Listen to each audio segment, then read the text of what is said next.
आप सबों को जोहार। स्वागत है हमारे चैनल कुड़ुख भाषा टीवी में। और आज हम लोग पढ़ेंगे कुड़ुख भाषा में इजना ठमकारना यानी विराम चिन्ह। यहाँ पर 6 प्रकार का विराम चिन्ह है और इसको हम लोग कुड़ुख में क्या बोलते हैं और इसका परिभाषा और इसका हिंदी में अर्थ भी जानेंगे। लेकिन सबसे पहले हम लोग इसका परिभाषा जानते हैं। थिथड़ाना, थिथड़ाना मतलब परिभाषा। कत्थन उन सिरते बानुम काला खानेम मीनू आलर बुझरा अरा धरा पोलना आंगे अड्डा अड्डा जुक्की बग्गे ठमकारना गही चालो मनी इदिन कुड़ुखनु इजना ठमकारना मलता हिटंगना बानर। यहाँ पर इजना ठमकारना और हिटंगना मतलब विराम चिन्ह होता है। और इसको बोल चाल भाषा में बोले तो इजना और ठमकारना मतलब खड़ा होना होता है और हिटंगना मतलब अटकना होता है।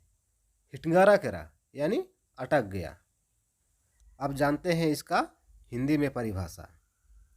कथन को लगातार कहते रहने से सुनने वाला अच्छी तरह से समझने तथा पकड़ने नहीं सकता है, इसलिए जगह जगह रुकने का विधान होता है, उसे विराम चिन्ह कहते हैं।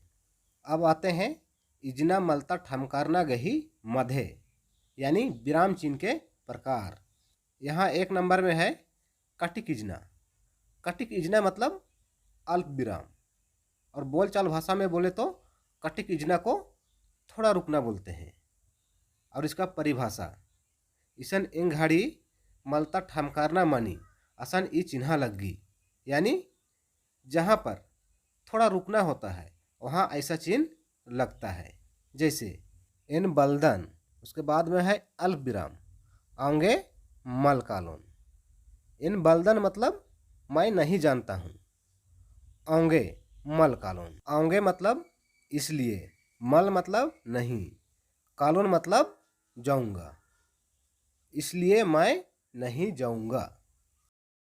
दूसरा में है आधा इजना। आधा इजना का मतलब अर्ध विराम। और आधा इजना को बोलचाल भाषा में आधा खड़ा होना बोलते हैं। और इसका परिभाषा कटिकन इजना ती तनिक देरी इजना गुसन ई चिन्हा लग्गी यानी जहाँ थोड़ा रुकने में थोड़ा और देर के लिए रुकना पड़ता है वहाँ ये चिन्ह लगता है।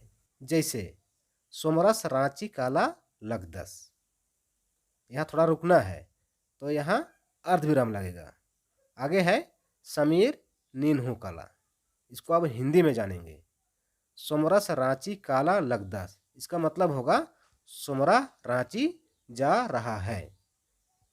आगे है समीर नीनहू काला, मतलब समीर तुम भी जाओ। 3 नंबर में है इज खचना यानी पूर्ण विराम। यहाँ पर रुकना और खड़ा होना ये दोनों शब्द को कुड़ुख में इजना कहते हैं। दोनों का एक ही अर्थ है इजना। इजना मतलब खड़ा होना या रुक जाना। अब आते हैं इज खचना ही थिथड़ाना यानी पूर्ण विराम का परिभाषा। बकपुन पुरचका ती ई चिन्हा लग्गी यानी वक्त पूरा होने पर ऐसा चिन्ह लगता है। जैसे इन्ना हद्दी परब रई, इसका मतलब होगा आज सरहुल पर्व है, यहाँ पर वक्त पूरा हो गया इसलिए यहाँ पूर्ण विराम लगेगा। अब आते हैं 4 नंबर में मीनू चिन्हा। मीनू चिन्हा मतलब प्रश्न चिन्ह। और बोलचाल भाषा में मीनू का मतलब सुनना होता है और पूछना होता है। ये दोनों शब्द पूछना और सुनना को कुड़ुख में मेनना कहते हैं। जैसे कला आसी कत्थन मेना, मतलब जाओ उसका बात को सुनो। और कला आस्ती मेना की बरा, इसका मतलब होगा जाओ उससे पूछ के आओ। अब आते हैं मीनू चिन्हा ही थिथड़ाना यानी प्रश्न चिन्ह का परिभाषा।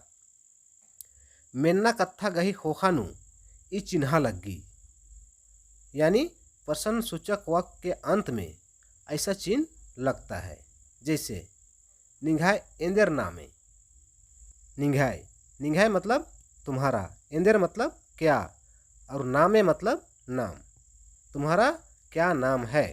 यहाँ पर प्रश्न पूछ रहा है इसलिए यहाँ प्रश्न चिन्ह लगेगा।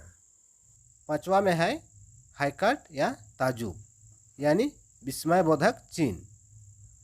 हाइकट मतलब आश्चर्यचकित होना। आश्चर्यचकित को कुड़ुख में हाइकट बोलते हैं या ताजुब बोलते हैं। अब आते हैं इसका परिभाषा में। इसन हाइकट या ताजुब मानी आसन ये चिन्ह लगी, यानी जहाँ आश्चर्यचकित हो वहाँ ऐसा चिन्ह लगता है, जैसे ओह और शाबाश। यहाँ पर विस्मयबोधक चिन्ह लगेगा। अब आते हैं छठा में जोड़ना चिन्ह यानी संयोजक चिन्ह। जोड़ना चिन्ह मतलब जोड़ चिन्ह। संयोजक चिन्ह का परिभाषा संगम एकना मतलब बिरदो कत्था गुसन ई चिन्ह लगी, यानी सहचार शब्द अथवा विपरीतार्थ शब्द के बीच ऐसा चिन्ह लगता है। इनने वैसे यानी इसके जैसे। ओन्ना मोखना। ओन्ना मतलब पीना और मोखना मतलब खाना, ये दोनों के बीच में संयोजक चिन्ह लगता है। नेक्स्ट है काना बरना। काना मतलब जाना और बरना मतलब आना, इसके बीच में भी संयोजक चिन्ह लगता है। नेक्स्ट है उल्ला माखा। उल्ला मतलब दिन और माखा मतलब रात। तो आज के लिए इतना ही, फिर मिलेंगे नेक्स्ट वीडियो में। आज का वीडियो कैसा लगा कमेंट कीजिएगा। वीडियो अच्छा लगा तो लाइक और शेयर कर दीजिएगा, और अभी तक हमारे चैनल को सब्सक्राइब नहीं किया है तो सब्सक्राइब कर दीजिएगा।